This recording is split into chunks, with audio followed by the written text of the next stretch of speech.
अस्सलाम वालेकुम, welcome to the ultimate MERN stack mastery course lecture 11।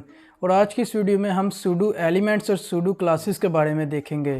Pseudo classes और pseudo elements CSS में ताकतवर टूल्स हैं जो हमें खास तरीके से एलिमेंट्स को स्टाइल करने में मदद देते हैं। सूडो क्लासेस के ज़रिए हम एलिमेंट्स को वेरियस स्टेट की बेसिस पर स्टाइल कर सकते हैं, जैसे कि हावर, फोकस। सूडो एलिमेंट्स के ज़रिए हम HTML एलिमेंट्स में डायनेमिक कंटेंट जनरेट कर सकते हैं या उसके किसी भी हिस्से को टारगेट करके स्टाइल कर सकते हैं। इस लेक्चर के एंड तक आपको अच्छी तरह से सूडो एलिमेंट्स और सूडो क्लासेस के बारे में समझ आ जाएगी और आप इनको यूज़ करके अपने वेब पेजेस को आसानी से और अच्छे से स्टाइल कर सकेंगे। तो अगर आप भी मेरी तरह एक्साइटेड हैं तो जल्दी से वीडियो को लाइक कर दें और चले शुरू करते हैं।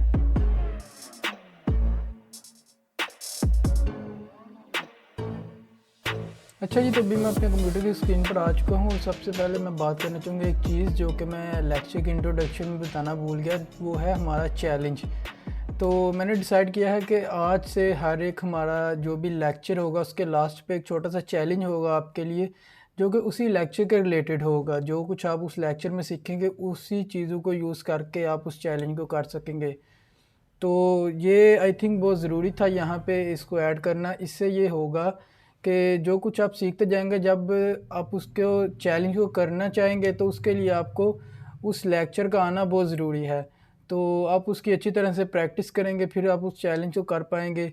तो इसी तरह से आपकी प्रैक्टिस भी हो जाएगी, तो उससे चीज़ें आपको अच्छी तरह से आ जाएगी। अब अपने जो आज का लेक्चर है उसकी तरफ आते हैं। सबसे पहले मैं यहाँ पे अब मैंने अपना फ़ोल्डर बना लिया है हमेशा की तरह, और यहाँ पे हमारे पास लेक्चर 11 का फ़ोल्डर है, उसके अंदर हमारी readme.md की फ़ाइल है। ये हमारा चैलेंज है।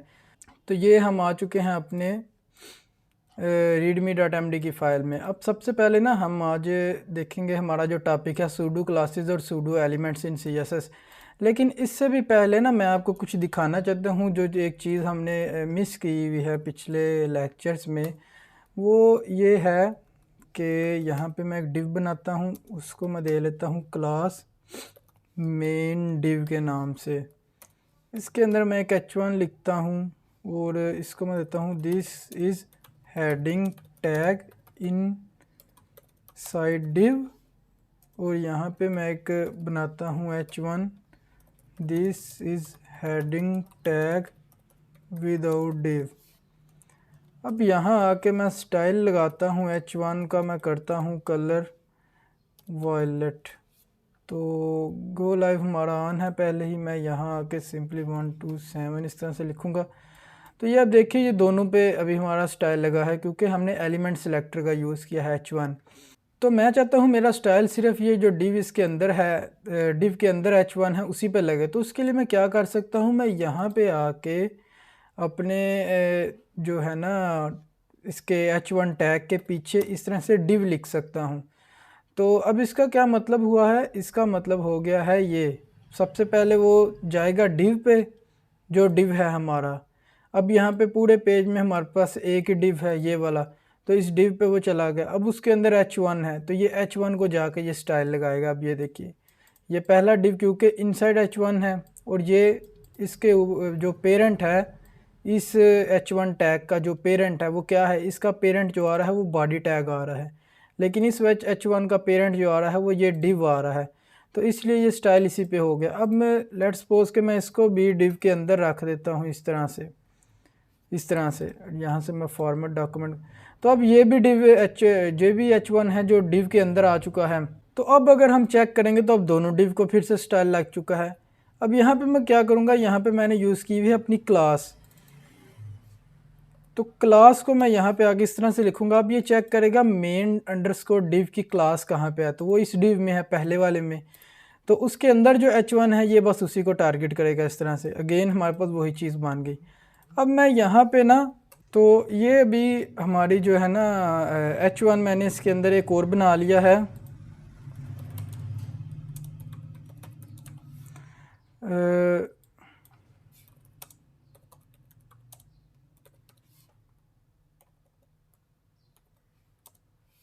तो यहाँ पे मैंने लिखा है this is heading tag two inside div. अब क्या होगा, अब ये होगा कि ये दोनों, क्योंकि हमारे ये क्लास जो है हमने दी हुई है यहाँ पे मेन डिव के अंदर h1, तो ये दोनों H1 हैं, इन दोनों पे लग रहा है हमारा स्टाइल। तो हम चाहते हैं अगर किसी एक पे लगे, फर्स्ट पे लगे, तो यहाँ पे भी हम इस तरह से फर्स्ट क्लास दे लेंगे। तो बेसिकली इसका जो पर्पस था ना ये सारा कुछ करने का, ये दिखाने का, ये था कि इस तरह से हम नेस्टिंग करके भी ना अपने जो हमारे डिव्स हैं हम उनको टारगेट कर सकते हैं। हम नेस्टिंग करके भी स्टाइल लगा सकते हैं। लाइक अगर मैं यहाँ पे स्पैन टैग का यूज़ करूँ और मैं चाहता हूँ सिर्फ ये जो मेरा ये फर्स्ट लिखा हुआ है इसी को स्टाइल लगे, तो वो मैं इस तरह से करूँगा। ये मैंने लिखा मेन डिव, ये मैंने लिखा डॉट फर्स्ट, इसके अंदर आके मैं यहाँ पे लिखता हूँ स्पैन टैग। तो ये आप देख रहे हैं इस तरह से नेस्टिंग करके भी मैं स्टाइल लगा सकता हूँ। तो ये चीज़ आपको एक दिखानी थी जो कि पहले हमने नहीं देखी अपने लेक्चर्स में। तो अभी हम इसके बाद अपने टॉपिक की तरफ आते हैं जो कि हमारा मेन टॉपिक है आज का, pseudo classes and pseudo elements in CSS। तो सबसे पहले हमारे पास एक जो सूडो क्लासेस में स्टेट होती है हावर। हावर क्या होता है मैं आपको दिखा देता हूँ। अब ये लेट्स सपोज मैंने स्पैन को ही, या मैं स्पैन को ना इसको बंद करता हूँ और हम अपना यहाँ पे दोबारा शुरू करते हैं। तो यहाँ पे मैं बना लेता हूँ एक लेट्स सपोज डिव बना लेता हूँ। डिव के अंदर मैंने लिखा दिस इज़ टेक्स्ट बॉक्स। तो इस डिव को ना मैं यहाँ पे स्टाइल में आके ना इसका बैकग्राउंड कलर देता हूँ ब्लू, और कलर मैं इस डिव को दे लेता हूँ वाइट। तो ये आप देखिए अभी ज़रा, ये इसका कलर वाइट आ चुका है और इसका बैकग्राउंड कलर जो है ना ब्लू आ रहा है। अब मैं चाहता हूँ मैं अपने माउस को इस पे ऊपर लेके गया हूँ तो इस पे कुछ एक्शन परफॉर्म हो इस पर्टिकुलर पॉइंट पे। तो वो एक्शन किस तरह से परफॉर्म होगा उसके लिए मैं दोबारा यहाँ पे आऊँगा, डिव लिखूँगा। डिव लिखने के बाद मैं प्रेस करूँगा कॉलन। कॉलन लिखने के बाद ये जितनी भी हमारे पास आ रही है ना ये सारी सूडो क्लासेस और सूडो एलिमेंट्स हैं। तो यहाँ पे मैं सिंपली लिखूँगा इस तरह से आवर।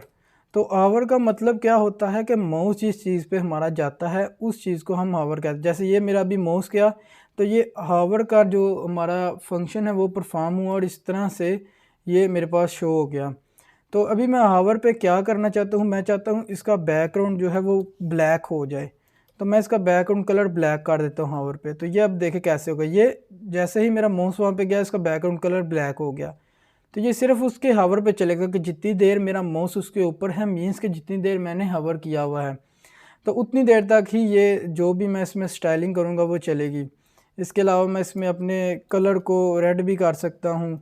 तो ये देखिए अभी मैं इसके ऊपर ले गया तो ये रेड और बैकग्राउंड कलर ब्लैक होगा। तो इस तरह से करके आप हावर स्टेट का यूज़ कर सकते हैं सूडो क्लासेस में। तो इसके बाद जो हमारे पास दूसरी स्टेट है वो है एक्टिव। तो एक्टिव को यूज़ करने के लिए हम यहाँ पे एक बटन बनाएंगे और बटन के अंदर मैं लिख लेता हूँ बटन। तो इस तरह से आके यहाँ पे मैं बटन को अच्छा ये देखिए ज़रा, ये हमारा बटन है। अब इसके ऊपर देख रहे हैं मैं क्लिक कर रहा हूँ, देखिए ये बिल्कुल हल्का सा इसका ना ये कलर चेंज होता है इसके जब मैं क्लिक करके रखता हूँ ये। तो ये तो हमारे HTML में बाय डिफ़ॉल्ट है, लेकिन मैं चाहता हूँ मैं इस पर क्लिक करूँ तो इसका ना कलर येलो हो जाए बैकग्राउंड का बटन के, या इसमें कोई भी चेंजिंग्स हो लेकिन वो हो मेरे क्लिक पे। तो उसके लिए मैं ना यहाँ पे एक्टिव हमारे पास एक क्लास होती है सूडो क्लास, उसका यूज़ करेंगे और यहाँ पे मैं बैकग्राउंड कलर लगाऊंगा येलो और कलर लगाऊंगा कलर हमारे पास ऑलरेडी ब्लैक है तो कलर की ज़रूरत नहीं। तो ये देखें यहाँ पे मैंने आके ये प्रेस करके रखा हुआ है, इसका कलर कैसा हो गया बैकग्राउंड कलर। इसी तरह मतलब कि ये होगा क्या, जब यूज़र हमारे बटन को आके प्रेस करेगा तो उस पर हम कैसा हमारा बटन का इफ़ेक्ट वहाँ पे शो करवाना चाहते हैं वो हम इस तरह से बनाएंगे। और अब जो हमारे पास इसकी तीसरी स्टेट है सूडो क्लास की वो है फोकस। तो फोकस को हम यूज़ करेंगे इनपुट बॉक्स पे। तो उसके लिए मैं यहाँ पे एक इनपुट बॉक्स बनाऊँगा और यहाँ पे आके ना सबसे पहले मुझे इनपुट को टारगेट करके उसकी आउटलाइन को नन करना पड़ेगा। अब ये आउटलाइन क्या है, ये आउटलाइन बेसिकली मेरे पास बाय डिफ़ॉल्ट इस पे आ रही है। मैं ना थोड़ी स्पेसिंग बना लेता हूँ, इनके अंदर बहुत ज़्यादा चीज़ें जुड़ रही हैं एक दूसरे के साथ। तो ये अब देखें मैंने इस पर क्लिक किया तो ये एक इसका बॉर्डर सा बन के आ रहा है। ये बेसिकली इस पर आउटलाइन आती है बाय डिफ़ॉल्ट। तो इसका आप कलर वगैरह जो है वो नहीं एडजस्ट कर सकते। तो इसके लिए मैं यहाँ पे ना इसको आउटलाइन को नन कर दूंगा। तो अब देखिए क्या होगा। अब अगर मैं इस पर क्लिक कर रहा हूँ ना आके, ये यहाँ पे मैं क्लिक कर रहा हूँ, तो कोई भी इसके ऊपर जो एक्स्ट्रा आउटलाइन आ रही थी वो नहीं आ रही। तो ये ना हमारे पास एक और प्रॉपर्टी भी होती है इसमें ना, बॉक्स शैडो की, तो हमें उसे भी नन करना होगा। ये भी बाय डिफ़ॉल्ट चल रही होती है। तो यहाँ पे मैं आके इनपुट को यहाँ से ऐसे फोकस करूँगा। फोकस क्लास है हमारी, इसमें हम वो यूज़ करेंगे। और इसके अंदर आके ना मैं इसको बॉर्डर दे लूँगा 2 पिक्सल सॉलिड सैल्मोन कलर में दे लेता हूँ। तो ये अब अभी चेक करिए, मैंने इसके ऊपर क्लिक किया तो ये इसका जो बॉर्डर आ गया है। अगर मैं इस पर ये अभी इस पर ना बेसिकली फ़ोकस हो चुका है। तो इस फोकस के ऊपर आप कुछ भी चाहते हैं कि इसका बैकग्राउंड कलर चेंज हो जाए, ऐसे बैकग्राउंड कलर भी इसका सैल्मन हो जाए, इसका कलर जो है वो वाइट हो जाए, तो इस तरह से आप कर सकते हैं। ये देखिए, ये मैंने किया, ये इसका बैकग्राउंड कलर चेंज हो गया, बॉर्डर भी इसका चेंज हो गया, इसके अंदर टेक्स्ट वाइट आ गया। अब मैं अगर यहाँ क्लिक करूँगा तो वो सारी चीज़ें ख़त्म हो गई हैं, क्योंकि वो हमने लगाया फोकस की क्लास। फोकस का मतलब है कि वो जस्ट फोकस पे ही चलेगी। अब इसके बाद हमारे पास है nth चाइल्ड। तो nth चाइल्ड बेसिकली क्या है, ये काम करता है select the nth child of its parent. तो इसकी मैंने एग्जांपल भी यहाँ पे लिखी हुई है। ये यूएल टैग मैं ना इसी को यूज़ करता हूँ ऑन ऑर्डर लिस्ट को। और यहाँ पे ना हम अपने सारे जितने भी स्टाइल्स हमने अभी तक यूज़ की हैं सबको कमेंट कर देते हैं। और इसको ना मुझे यहाँ पे ख़त्म करना पड़ेगा इस तरह से, और यहाँ पे मैं इसको भी कमेंट कर देता हूँ। तो यहाँ पे आके ना मैं अन ऑर्डर लिस्ट को यूज़ करूँगा और ये हमारे ब्राउज़र में कुछ इस तरह से डिस्प्ले होगी। अब मैं चाहता हूँ कि जो सेकंड आइटम है, this will have a light blue background, तो मैं इसको टारगेट करना चाहता हूँ जस्ट। तो यहाँ तो मेरे पास ये है कि मैं जी यहाँ पे क्लास लगाऊँ, ठीक है, या मैं यहाँ पे आईडी लगाऊँ, क्योंकि अगर मैं एल आई को डायरेक्ट एलिमेंट सेलेक्टर को यूज़ करूँगा फिर तो इन सब पे लग जाएगी। तो मैं चाहता हूँ मैं आईडी भी ना यूज़ करूँ, मैं क्लास भी ना यूज़ करूँ। तो उसके लिए हमारे पास ये सूडो क्लासेस में एक एलिमेंट होता है nth चाइल्ड करके। तो ये बेसिकली हमारे पास क्लास होती है, एलिमेंट नहीं होता।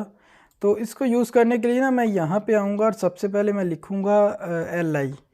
तो एल आई के बाद मैं लिखूँगा कॉलन और यहाँ पे मैं लिखूँगा NTH। तो ये हमारे पास आ गया है nth चाइल्ड। तो ये हमारे पास nth चाइल्ड आ गया है। अब nth चाइल्ड को मैं इस तरह से क्लिक करूँगा।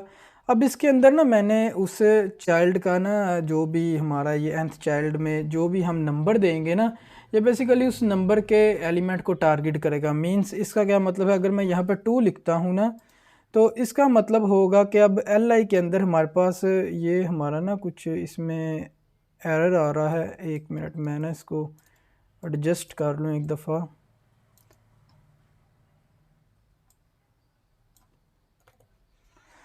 तो अब एल आई का मतलब होगा यहाँ पे, अच्छा ये हमारे पास ना एरर आ रहा है कोई पेज पे ना कहीं पे, ये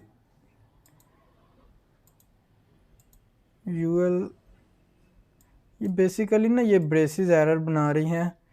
तो क्योंकि ये हमारे पास इसके अलावा भी अच्छा ये एरर है, ये ना मैंने इस पे ये नहीं लगाया हुआ, ये ब्रेसेस का ना कोई एरर नहीं था, सॉरी।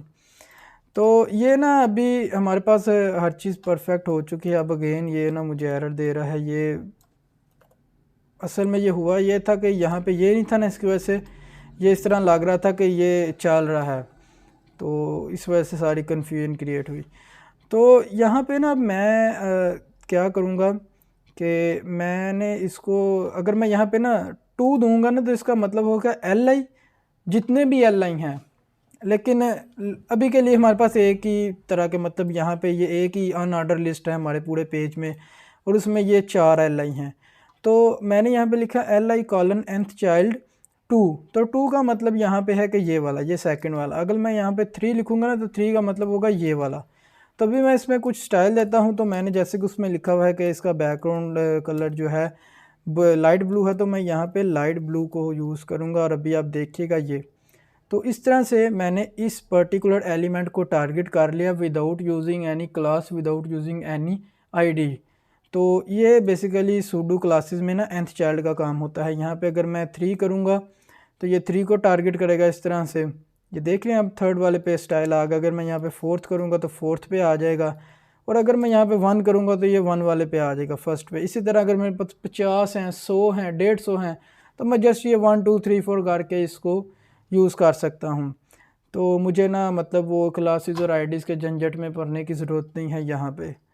तो ये पर्टिकुलरली आपका इन्हीं चीज़ों में यूज़ होगा जहाँ पे आपके पास बहुत सारे पी टैग्स यूज़ हो रहे हैं, किसी पर्टिकुलर डिव में आपके पास एल आईज़ यूज़ हो रहे हैं, जैसे कि अभी यहाँ पे है हमारे इस केस में। तो इन चीज़ों में ये आपका यूज़ हुआ करेगा। अभी मैं ना इसको ना सेकंड पे ही करूँगा क्योंकि हमारा उसमें टेक्स्ट लिखा हुआ है दिस विल हैव अ, तो ताकि कोई कन्फ्यूजन क्रिएट ना हो। अब इसके बाद हमारे पास जो बारी है हमारी ना फर्स्ट चाइल्ड की। तो फर्स्ट चाइल्ड की डेफिनेशन क्या है, select the first child of its parent, simple. तो अब होगा क्या, इस यूएल में मैं यहाँ आके ये एल आई को मैं करता हूँ बंद, मैं यहाँ आ जाता हूँ, यहाँ पे मैं, अच्छा मैं दोबारा लिख देता हूँ। फर्स्ट चाइल्ड के लिए मुझे यहाँ पे लिखना है फर्स्ट डैश चाइल्ड। तो इसका मतलब है कि फ़र्स्ट चाइल्ड को मीन्स के जो एल आई है ये सबसे पहले ना एल आई के पेरेंट को देखेगा। ये ना मैंने एल आई पे लगाया ना, L I colon first child, तो ये क्या करेगा, ये जाएगा इसके पेरेंट पे। अब ये एल आई का पेरेंट क्या है, यहाँ पे ये यू एल है वैसे तो, लेकिन यहाँ पे अगर लेट्स सपोज ये लाजमी नहीं कि यू एल को हम यूज़ करके एल आई बनाते हैं तो इसका मतलब कि इसका पेरेंट यू एल ही होगा। अगर यहाँ पे डिव है तो इसका पेरेंट डिव होगा, वैसे डिव होता नहीं है। सिर्फ मैं आपको समझाने के लिए ये बता रहा हूँ कि अगर यहाँ पे डिव होगा तो ये एल आई का पेरेंट डिव कंसीडर होगा। अगर यहाँ पे कोई सेक्शन टैग होगा, कोई हेडर टैग होगा, कुछ भी होगा तो वही इसका पेरेंट होगा। तो अच्छा, ये अब मैंने फर्स्ट चाइल्ड को यूज़ किया। अब ये क्या करेगा, इसके एल आई के यू एल पे जाएगा, ये जितने भी एल आईज हैं इन सब का पेरेंट कौन है, यू एल है। अब यू एल का गेन ये देखेगा चाइल्ड के, पहला चाइल्ड का क्या मतलब होता है, बच्चा। तो इसका जो बच्चा है वो ये सारे इसके बच्चे हैं, आप इस तरह से समझ सकते, इस तरह से सपोज कर सकते हैं। वैसे भी ये बच्चे ही हैं, मतलब ये इसका पेरेंट एलिमेंट है और ये सारे इसके चाइल्ड एलिमेंट हैं। तो अब एल आई से ये पहले गया अपने जो पेरेंट एलिमेंट है यू एल पे। अब यू एल में जाकर इसने चेक किया कि इसका पहला बच्चा कौन सा है, मतलब कि पहला एलिमेंट चाइल्ड एलिमेंट कौन सा है। तो पहला चाइल्ड एलिमेंट है ये फर्स्ट आइटम। तो इसको मैं बंद कर दूंगा क्योंकि इस पर तो नहीं लगेगा, तो मैं या इसको ना यहाँ ले आता हूँ। तो अब ये फर्स्ट चाइल्ड को हमने बैकग्राउंड कलर लगाया है लाइट ब्लू, तो ये अब देखिए इस पे आ गया है। अच्छा, तो इस तरह से हम ना इसको फर्स्ट चाइल्ड को यूज़ कर सकते हैं। अब आप कह सकते हैं कि यार हमारे पास तो nth चाइल्ड भी है, हमने अभी nth चाइल्ड के बारे में पढ़ा है, हम उसमें 1 यूज़ करके भी फर्स्ट चाइल्ड को टारगेट कर सकते हैं। हाँ बिल्कुल कर सकते हैं आप लोग, लेकिन हमारे पास ये एक फर्स्ट चाइल्ड के भी सूडो क्लासेस में क्लास होती है, तो मैंने आपको उसके बारे में भी बता दिया है। बाकी आप जिसको भी यूज़ करना चाहे आप कर सकते हैं, इसमें कोई भी इशू नहीं है दोनों में। तो अब हम बात करते हैं लास्ट चाइल्ड के बारे में। अब आप बोलेंगे यार यहाँ पे हमारे पास 4 एलिमेंट हैं, तो हम डायरेक्ट यहाँ पे nth चाइल्ड में 4 लिख सकते हैं। तो हाँ भाई, यहाँ तो आप लिख सकते हैं, लास्ट चाइल्ड को यूज़ करने की ज़रूरत नहीं है। लेकिन अगर कहीं पे डायनेमिक कंटेंट जनरेट हो रहा है, आप इस तरह से कह लें, आप कोई फॉर्म है यूज़र्स का, तो उसमें यूज़र अपनी ना कोई इन्फॉर्मेशन को ऐड कर रहा है। अब उसकी इन्फॉर्मेशन इस तरह की है कि उसमें ना उसने हॉबीज़ को ऐड करना है अपनी, और हॉबीज़ को ऐड करने के लिए उसके पास ना डिफरेंट फील्ड्स आ रही हैं, मतलब कि ये इनपुट बॉक्सेस आ रहे हैं। जैसा इनपुट बॉक्स हमने यहाँ पे बनाया था ना, ये अभी थोड़ी देर पहले ये वाला इनपुट बॉक्स, तो मैं आपको ना दिखाता हूँ थोड़ा सा। तो यूज़र के पास ना इस तरह से एक इनपुट बॉक्स आ रहा है। अब यूज़र के पास इस तरह से एक बटन भी है। तो बटन क्या काम करता है, बटन मैं आपको दिखाता हूँ, काम तो नहीं अभी करेगा लेकिन मैं आपको दिखाता हूँ। ऐड अनदर फील्ड, तो ये ना बटन है। अब लेट्स सपोज यूज़र इसमें ना अपनी हॉबी इंसर्ट करना चाहता है। एक टेक्स्ट बॉक्स में हमने उसको बोला है कि तुम एक ही हॉबी इंसर्ट करो, वो यहाँ पे कर देता जी, मैं कर देता हूँ जी कोडिंग। अब मेरी एक और हॉबी है, मैं कहता हूँ जी मेरी हॉबी है रीडिंग बुक्स, तो मैं उसको कैसे करूँगा, यहाँ पे अगर मैंने उनको एक फील्ड दी हुई है, वो यहाँ क्लिक करेगा, एक और इनपुट बॉक्स जनरेट हो गया, डायनामिकली जनरेट होगा जावास्क्रिप्ट से। जब हम जावास्क्रिप्ट में जाएंगे तो कर लेंगे इसको, तब आप देखिएगा आपको ये चीज़ें भी सारी समझ आ जाएगी। अभी सिर्फ आपको एग्जांपल समझाने की कोशिश कर रहा हूँ लास्ट चाइल्ड के लिए। तो अब यहाँ से जनरेट कर, अब उसने 10 हॉबीज़ ऐड कर दिया, हमें तो नहीं पता उसकी लास्ट जो चाइल्ड है जो उसका मतलब आखिरी जो उसका अपनी उसकी आखिरी हॉबी है वो कौन सा नंबर है उसका, वो हो सकती है कोई 10th हॉबी हो सकती है, वो हो सकती है कोई 12th हो सकती है, 3rd हो सकती है। तो उसके लिए आप किस तरह nth चाइल्ड को यूज़ कर सकते हैं, आपको तो उसके अंदर का नंबर ही नहीं पता ना उसकी जितनी भी हॉबीज़ हैं। तो उसके लिए हम यहाँ पे ना लास्ट चाइल्ड का यूज़ करेंगे, जिससे वो डायनामिकली अभी कोई भी अब उसका अगर 3 हॉबीज़ हैं तो उसकी आखिरी हॉबी टारगेट हो जाएगी, उसकी 10 हैं, 50 हैं, 100 हैं, जितनी भी मतलब उसने इंसर्ट की हुई हैं उसका आखिरी जो भी एलिमेंट होगा वो टारगेट हो जाएगा ऑटोमेटिकली। तो यही हमारे पास बेनिफिट है लास्ट चाइल्ड का। तो यहाँ पे सिंपली मैं ना इसको ही नीचे कॉपी करके ना इसको यहाँ से कमेंट करूँगा, यहाँ पे मैं आके लिख दूँगा लास्ट। तो ये भी ना लास्ट चाइल्ड को ये टारगेट कर देगा इस तरह से, इतना इजी है ये बिल्कुल।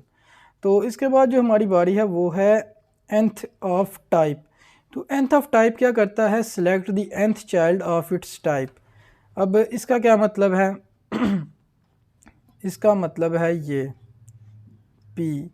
अब मैं ना इस एग्ज़ाम्पल को यहाँ से लेता हूँ और मैं आपको अभी समझाता भी हूँ सारा इसका। तो थोड़ी स्पेस बनाते हैं, ये आया फॉर्मेट डॉक्यूमेंट करेंगे, यहाँ से आके इसको भी बंद कर देंगे। अभी ये हमारे पास आ गया है, this is the first paragraph of type P.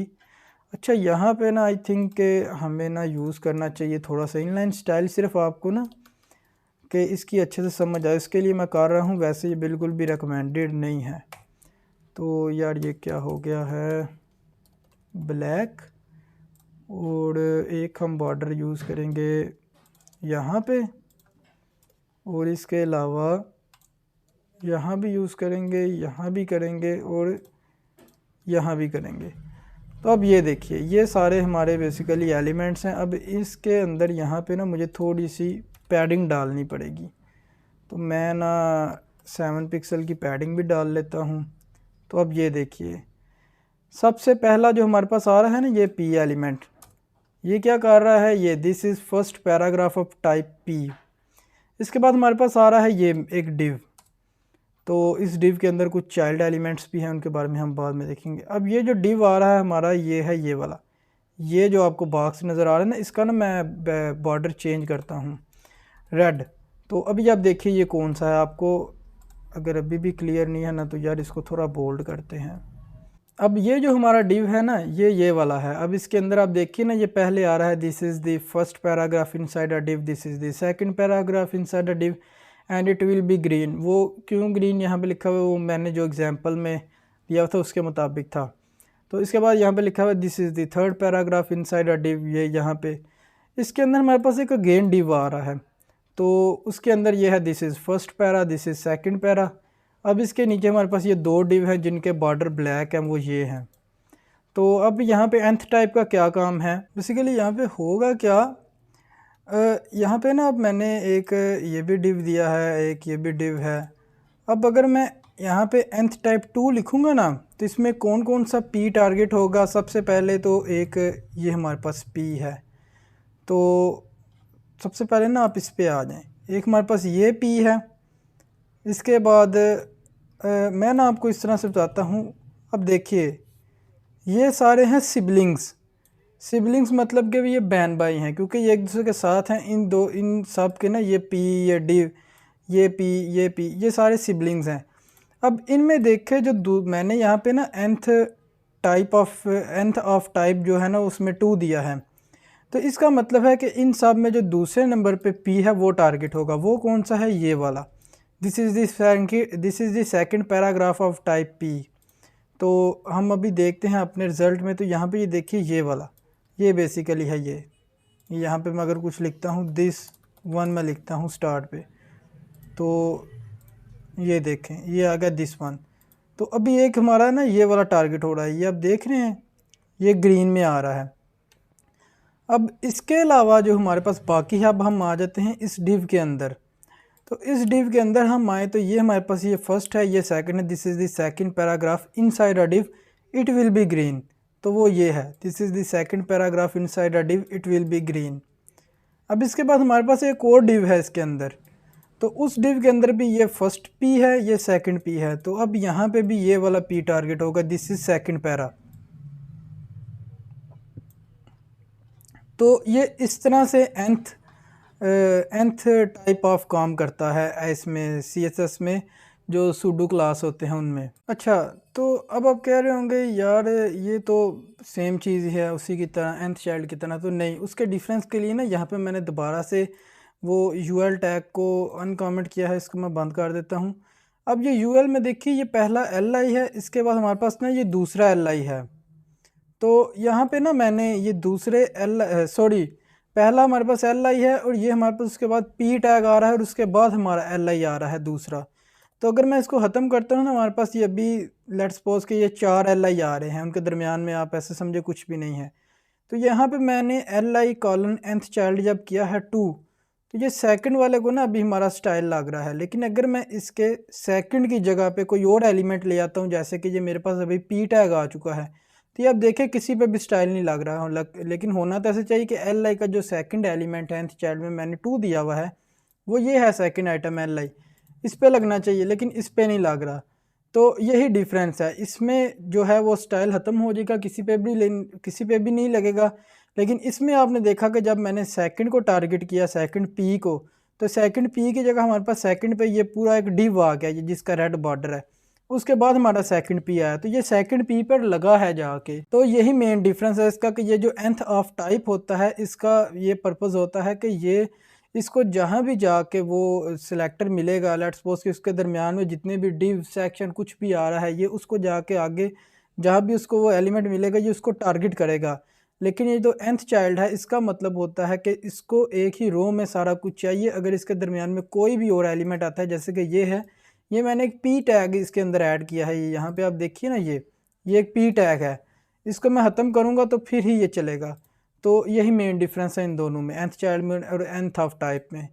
तो इसके बाद जो हमारी बारी है वो है नॉट सिलेक्टर की। तो नॉट सिलेक्टर का क्या मतलब है? Selects element that do not match the selector, this rule will apply the colour grey style of all P elements that do not have the class intro. तो मैं आपको दिखाता हूँ इसका क्या मतलब है। अब मैं इसी को कॉपी करता हूँ, यहाँ पे इसके नीचे आते हैं, इन सब को हम अभी के लिए ना कमेंट कर देते हैं, इसको भी ख़त्म करते हैं, इसको भी। तो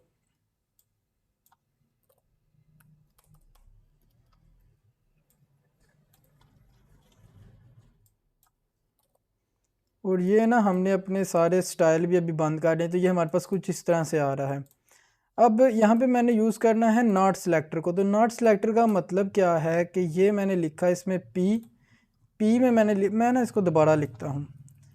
मैंने P लिखा क्योंकि हमारे पास ये तीनों P टैग थे, ये हमारे पास तीनों P एलिमेंट हैं। तो मैंने P लिखा, एलिमेंट सिलेक्टर का यूज़ किया।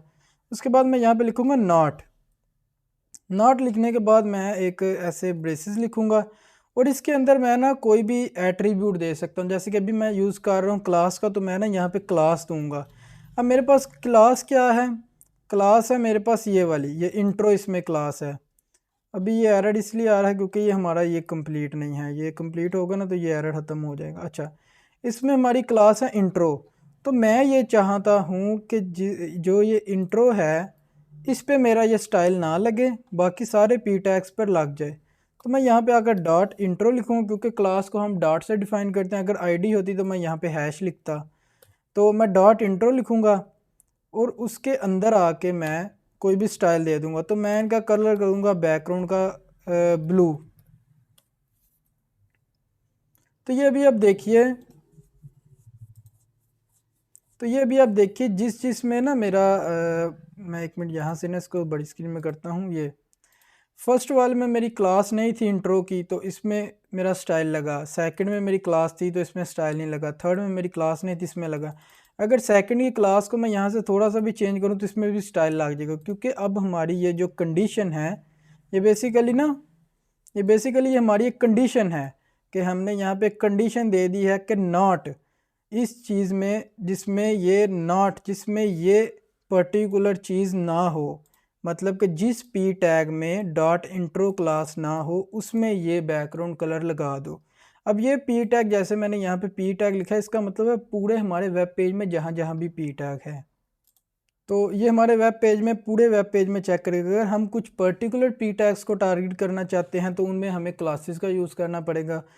तो हम क्लासेस का यूज़ कर सकते हैं, या उनके ऊपर हम ऐसे एक डिव बना के उस डिव को क्लास दे के तो उसके अंदर इस तरह से रख के रैप करके, यहाँ से मैं फॉर्मेट डॉक्यूमेंट और इस तरह से ऑल पी टैक्स की मैं एक क्लास बना लेता हूँ। इस तरह से आके भी हम यहाँ पे ऐसे ऐसे करके भी हम उसको टारगेट कर सकते हैं, तो सेम काम वो करेंगे। तो अच्छा, अभी ये क्या हुआ है, ये हमारे पास हुआ ये है कि ऑल पी टैक्स मैंने यहाँ पे लिखा है ना, तो मैंने उसी को कर दिया है, इसी पे ही मैंने वो क्लास लगा दी है। ये आपने देखा है, इसके साथ ही मैंने जोड़ दिया मैंने, हालांकि यहाँ पे करना था इस तरह से।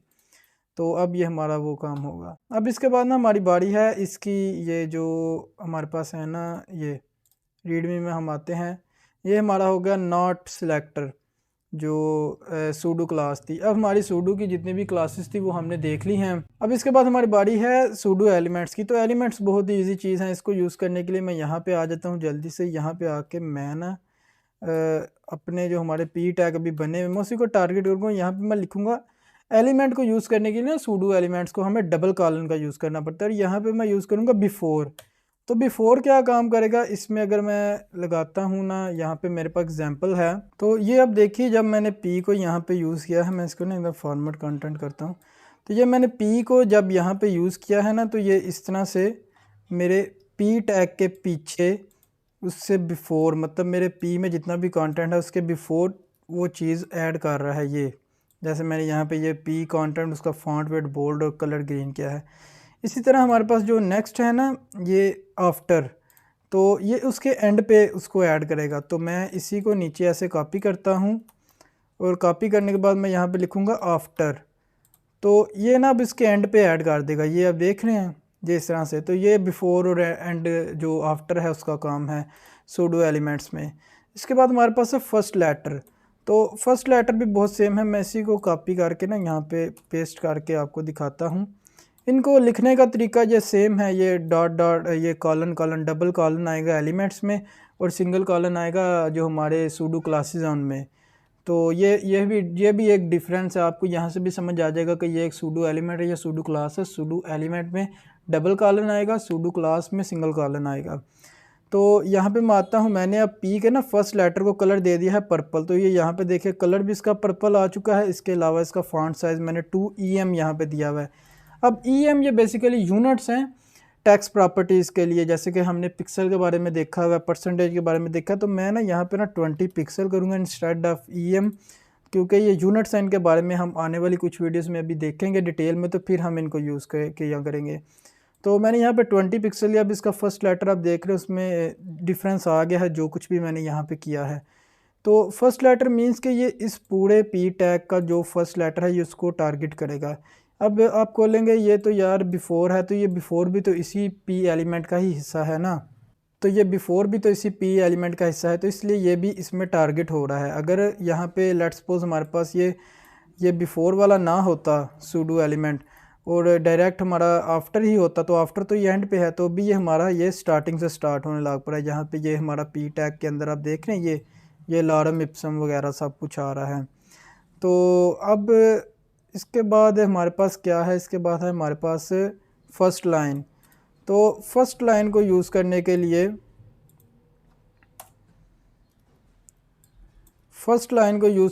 मैं सिंपली इस तरह से कॉलन कॉलन फर्स्ट लाइन का यूज़ करूँगा, और ये हमारी फर्स्ट लाइन को टारगेट करेगा। अब ये चीज़ आप जो है ना वो स्पैन टैग से भी कर सकते हैं। मैंने इनफैक्ट इसके अंदर ना स्पैन टैग लगाया भी है। तो स्पैन टैग को मैं यहाँ पे ना टारगेट करता हूँ। अभी मैं ना इसको करता हूँ बंद, और यहाँ पे ना मैं पी के अंदर स्पैन लिख के तो उसको ना मैं फॉन्ट वेट बोल्ड करता हूँ। तो यह देखिए फर्स्ट लाइन ना मेरी, ये अगर मैं इसको 100 पे लेके इसको ना मैं, तो ये देखिए यहाँ तक ये ऑलमोस्ट मेरी फर्स्ट लाइन मतलब इसमें हो चुकी है, टारगेट बोल्ड हो चुकी है। लेकिन होगा क्या जब हम कोई डायनेमिक कंटेंट लिख रहे होंगे, जैसे कि हमने कोई वेबसाइट बनाई है वो डायनेमिक है, और उसमें कोई भी इंफॉर्मेशन आ रही है, जैसे कि हमारे पास ना आप इस तरह से कह सकते हैं एक प्रॉपर्टी लिस्टिंग की वेबसाइट है। अब उस पर ना बहुत सारी प्रॉपर्टीज़ आ रही हैं, उसमें ना मतलब आप कह लें कि एक प्रॉपर्टी, एक बॉक्स यहाँ पे आ रहा है इतने हिस्से पे 25% पे, एक इतने में और एक इतने में, मतलब यहाँ आ रहा है। तो अब उनमें क्या होगा, उनमें मैं चाहता हूँ जो फर्स्ट लाइन हो ना मेरी वो बोल्ड हो।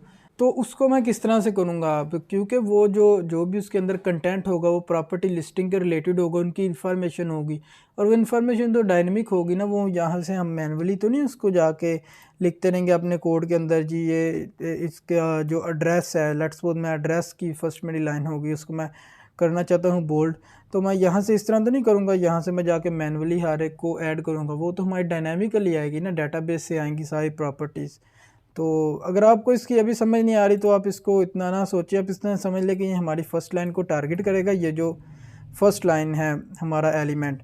तो इसका बेनिफिट हमें ये होगा कि अगर हमारे पास इसकी विड्थ स्क्रीन की जितनी भी कम या ज़्यादा होती रहेगी, ये उसके हिसाब से उसको एडजस्ट करेगा, जितने भी वर्ड हमारे फर्स्ट लाइन में आ रहे हैं उन सब को टारगेट करता रहेगा। तो ये हमारे पास फर्स्ट लाइन था। इसके बाद ना हमारे पास सिलेक्शन एट्रीब्यूट है, तो सिलेक्शन को ना मैं यहाँ से कॉपी कर लेता हूँ, यहाँ पे मैं आके पी लिख के उसके आगे इस तरह से सिलेक्शन लिख लेता हूँ। तो अभी आप ये देखिएगा ये क्या काम करते हैं। तो इसके अंदर ना मैं कलर कर देता हूँ ग्रीन। तो यार ये नहीं, मैं ग्रीन करना चाह रहा हूँ, यहाँ पे ग्रीन ही करूँगा। तो ये अभी आप देखिए, अब यहाँ पे ना मैं जितने के ऊपर ना इस तरह से अपने माउस को चलाऊँगा ना, ये क्योंकि ये तो हमारा ये वाला ये नोट जो है ये हमारा आफ्टर है, तो इसके ऊपर तो हम इसको सिलेक्ट नहीं ना कर सकते, हमने पहले भी पढ़ा है। तो जो यूज़र यहाँ पे सिलेक्ट करता जाएगा ना, उसका जो भी प्रॉपर्टी मैंने दी हुई है, ये देख रहे हैं इसका कलर भी ग्रीन हो रहा है। इसके साथ मतलब मैं ऐसे इसको चला रहा हूँ, ये देखिए कहीं से भी किसी भी हिस्से को मैं ऐसे जाके हाईलाइट कर सकता हूँ। तो ये अब देखिए, तो ये आपको ना ब्लॉग्स वगैरह में बहुत काम आएगा। ब्लॉगिंग की जो वेबसाइट आप बना रहे होंगे ना ब्लॉग्स के रिलेटेड, तो उनमें ये चीज़ें आपकी बहुत काम आएगी। तो ये इस तरह से मतलब उस पर फोकस ले जाएगा। अब ये हमारा क्यों नहीं सिलेक्ट हो रहा, क्योंकि ये हमारा स्पैन में लिखा हुआ है, पी के अंदर हमारा स्पैन है। तो अगर मैं स्पैन को रिमूव करूँगा ना तो फिर ये हमारा सिलेक्ट हो जाएगा। मैं यहाँ से ना स्पैन को रिमूव करके भी आपको दिखा देता हूँ। तो ये बेसिकली आप देखिएगा ये, तो ये अभी हमारा सारा कुछ सिलेक्ट हो रहा है। ये क्यों नहीं सिलेक्ट हो रहा, क्योंकि ये तो हमने यहाँ पे फर्स्ट लेटर का यूज़ किया हुआ है जो कि सूडो एलिमेंट है, तो ये इस वजह से नहीं सिलेक्ट हो रहा। बाकी हमारा सारा कंटेंट इस तरह से सिलेक्ट हो रहा है। तो ये काम है इसमें सिलेक्टेड एट ये जो सिलेक्शन सूडो एलिमेंट है उसका। तो आज हमने बहुत सारे ये एलिमेंट्स के बारे में देखा, सूडो एलिमेंट्स और सूडो क्लासेस के बारे में देखा। उम्मीद है आपको इसकी समझ आ चुकी होगी। अब हमारे पास ना एक चैलेंज है जो आज ना मैं आपको ना एक चैलेंज दूंगा। वो चैलेंज क्या है मैं आपको ना यहाँ पे दिखा देता हूँ। तो ये हमारा आज का चैलेंज है। बेसिकली ये आप देखें बिल्कुल सिंपल सा है। इसमें ना 8 बॉक्सेस बने हुए हैं। ये 8 बॉक्सेस आपने बनाने हैं और इनमें 3 कंडीशंस हैं। पहली कंडीशन ये है कि आपने आईडी सिलेक्टर का यूज़ नहीं करना। आईडी सिलेक्टर को यूज़ करके आपने सीएसएस में इनको स्टाइल करने की कोशिश नहीं करनी। और दूसरी कंडीशन ये है कि आपने क्लास सिलेक्टर का भी यूज़ नहीं करना। तीसरी कंडीशन ये है कि इन सब का बैकग्राउंड कलर डिफरेंट होना चाहिए। चौथी कंडीशन ये है कि इसमें आपने इनलाइन स्टाइल भी यूज़ नहीं करना। इनलाइन स्टाइल मतलब कि जो अगर लेट्स सपोज आपने H1 को यूज़ किया हुआ है तो H1 के अंदर आप वो इनलाइन स्टाइल कर सकते हैं ना, उसके अंदर as attribute style tag use करके आगे इक्वल टू डबल कोट्स लिख के उसके अंदर कलर्स इक्वल टू रेड इस तरह से, तो वो चीज़ भी आपने यूज़ नहीं करनी। तो आपने इसको या तो इंटरनल स्टाइल में जाके यूज़ करना है, मतलब जो स्टाइल टैग हम HTML की फ़ाइल में ही लिख के हेड टैग के आगे यूज़ करते हैं, या फिर आप इसकी एक्सटर्नल स्टाइल शीट बना लो, वो टोटली आप पर है। लेकिन इसमें जो 4 कंडीशंस हैं, सबसे पहले आप ये कर लें कि इनका बैकग्राउंड डिफरेंट होना चाहिए हर एक का। दूसरी ये है कि इसमें आपने ना ही आईडी यूज़ करनी है, तीसरी ना ही इसमें आपने क्लासेस यूज़ करनी है, और चौथी के ना ही इसमें आपने इंटरनल स्टाइल यूज़ करना है। तो ये किस तरह से होगा, ये बहुत आसानी से जो आपने आज के लेक्चर में चीज़ें सीखी हैं उनसे हो जाएगा। तो अगर आपको ये वीडियो अच्छी लगी है तो वीडियो को ज़रूर लाइक करें, इसके नीचे कमेंट करें। आप कमेंट करते हैं तो उससे मुझे बहुत अच्छा लगता है पर्सनली। तो आज की वीडियो में इतना ही, मिलते हैं नेक्स्ट वीडियो में, तब तक के लिए अल्लाह हाफ़िज़।